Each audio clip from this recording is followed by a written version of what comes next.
Ladies and gentlemen, every setback is a setup, but most people don't realize it when they're in the middle of the storm. They see the walls closing in, the plans falling apart, the opportunities slipping away, and they think it's over. But that's only because they're looking at the moment instead of the bigger picture. You see, the universe doesn't waste pain, it doesn't waste struggle, it doesn't waste time. When something falls apart in your life, it's not always a sign of failure. It's often the blueprint being rewritten in your favor. The delay, the disappointment, the rejection, the betrayal, they are all part of a construction process you can't fully see yet.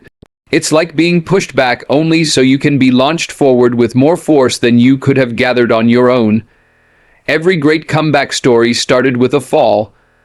The athlete who broke down, the entrepreneur who went bankrupt, the dreamer who was told no 100 times.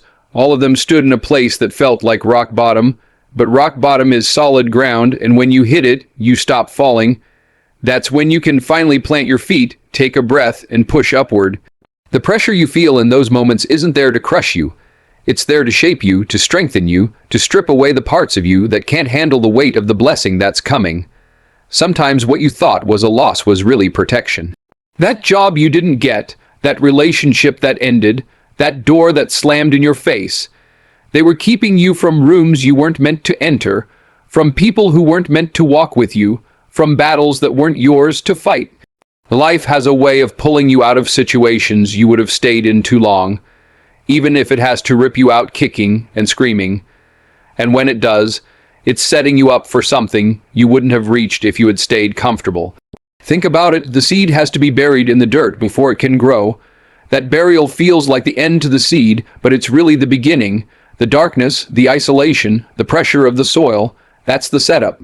And just when it feels like nothing is happening, roots start forming, strength starts building underground, and then, when the time is right, it breaks through to the surface, stronger, taller, and more unshakable than before. That's you. That's what every setback is doing to you. It's planting you, not burying you. When you look back on your life, you'll realize the moments you thought were breaking you were the same moments building you. The times you thought you were losing ground, you were actually gaining roots. And when the moment comes for you to rise, you'll see that every tear, every closed door, every no, was part of the plan to position you where you were always meant to be, with more strength, more wisdom, and more power than you had before. Quiet growth is the loudest revenge because there's a power in moving in silence that most people will never understand. When you take the spotlight away, you also take away the noise, the distractions, the opinions of people who don't matter. You give yourself space to focus, to build, to improve without the pressure of proving yourself to anyone in the moment. People expect you to announce every move, to post every step, to show your progress as it's happening. But the truth is, growth works best when it's hidden, when it's brewing quietly in the background, when no one even sees the transformation until it's too late for them to stop it. Silence protects you. When you're silent about your process, you don't have to waste energy explaining your vision to people who can't see it. You don't have to defend your dreams from people who don't believe in them. You don't have to deal with jealousy, envy, or sabotage before you've even reached your destination. Quiet growth allows you to work with no pressure to satisfy anyone else's expectations, because the only one watching is you. And that's when the real magic happens. You begin to grow for yourself, not for applause. When you keep your head down and focus, you take away their opportunity to measure you while you're still in the process. See, people love to judge you in the middle of your story, to laugh at your early attempts, to call you out before you're fully formed. They think if they can define you in your beginning stages, they can limit what you'll become. But if you give them nothing to see, nothing to criticize, nothing to pick apart, all they can do is wait. And by the time they finally see you again, you're unrecognizable, not because you told them you were changing, but because you showed up changed. It's not about hiding forever. It's about protecting the construction zone. You wouldn't invite a crowd to watch a house being built brick by brick, because it's messy, incomplete, and not ready for judgment. The same goes for your growth. You're laying the foundation, fixing the structure, building something solid. And when the final piece is in place, that's when the doors open and people see the finished result. The beauty is, those who doubted you will have no choice but to face what you've become, and your presence will speak louder than any words could. Quiet growth forces you to depend on discipline instead of validation. No likes, no claps, no audience to cheer you on. Just the commitment to keep going when no one's watching. That kind of growth is permanent because it's built on inner strength, not outer approval. And when it finally comes to light, it carries a weight, a confidence, and a power that no one saw coming, making it the loudest revenge you could ever deliver. The storm you survive becomes your weapon because every trial, every challenge, every battle you've walked through has left you with something more valuable than gold. Experience. Pain teaches in a way comfort never can. When you're in the middle of it, when the winds are howling and the rain is beating down, it feels like you're barely holding on. But every second you endure, you're learning the rhythm of survival. You're building mental muscles you didn't know existed. You're becoming sharper, wiser, harder to break. Storms have a way of revealing who you really are. In the chaos, you find out how much strength you can pull from places you didn't even know you had. You learn patience when you have no choice but to wait it out. You learn focus when the noise around you is deafening. You learn how to stand when everything is trying to knock you down. And when the sky is clear, you're not the same person who walked into that storm. You're stronger, you're more aware, and you carry scars that aren't signs of weakness, but proof of survival. What people don't realize is that those scars become your armor. The things that once hurt you become the very things that protect you. You've been betrayed.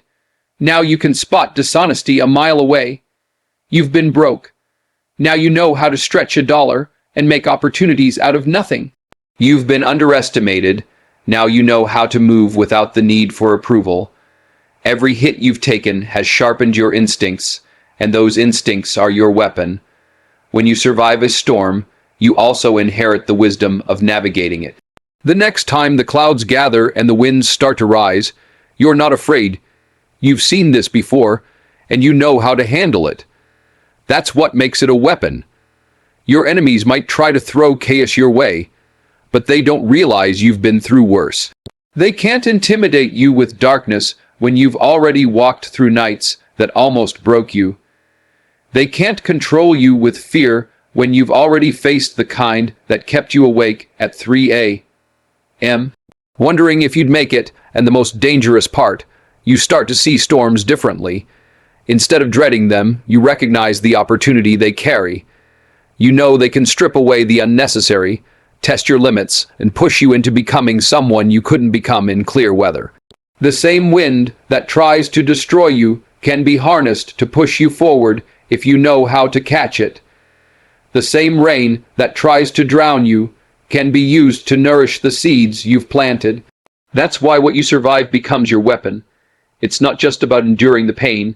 It's about mastering the lessons it gives you, storing them away, and knowing when to draw them out when life comes at you again. Victory is silent until it roars because true success doesn't always announce itself in the middle of the journey. It builds quietly, piece by piece, while no one is looking. The hours you spend working when the world is asleep, the sacrifices no one knows you've made, the moments you choose discipline over distraction, those are the foundations being laid in silence. From the outside, it might look like nothing is happening, but inside, you're stacking bricks, forming structure, getting ready for a breakthrough that will shake the ground when it finally arrives. People often expect victory to be loud from the start, as if every small win needs to be broadcasted. But the truth is, noise before the time is just a distraction. There's a reason predators stalk silently before they strike. They're patient, calculated, waiting for the perfect moment to make their presence known. That's how real victory works. It waits until it's undeniable, until there's no room for argument, until it can't be ignored. In those silent seasons, you're collecting the tools, the skills, the mindset you need to win. You're learning from every failure, refining your approach, cutting away what doesn't work. It's not about showing the world you're moving forward. It's about actually moving forward. Silence allows you to work without the weight of other people's opinions or the pressure of their timelines. You're not proving yourself to them. You're preparing yourself for the moment when proving is no longer necessary. Then comes the roar. The roar is the moment your preparation collides with opportunity. It's the moment the world finally sees what you've been building all along. And the beauty of that roar is that it doesn't require explanation. You don't have to convince anyone you've won. Your results speak for themselves. The same people who doubted you will have no choice but to acknowledge it, because victory doesn't need validation. It is its own proof. The roar is powerful because it's backed by everything that happened in the quiet. Every setback you turned into a lesson. Every sleepless night you turned into progress. Every doubt you turned into determination. Those are the echoes inside the roar. It's not just the sound of winning. It's the sound of resilience, persistence, and unshakable belief in yourself. Victory that roars after silence carries a different weight. It's not built on luck or chance. It's built on the unseen grind, the battles fought in private, the discipline that no one else witnessed. That's why when it finally speaks, it drowns out every voice that ever told you it couldn't be done. It shakes the same ground that once tried to bury you. It commands attention, not because you demanded it, but because it can't be ignored.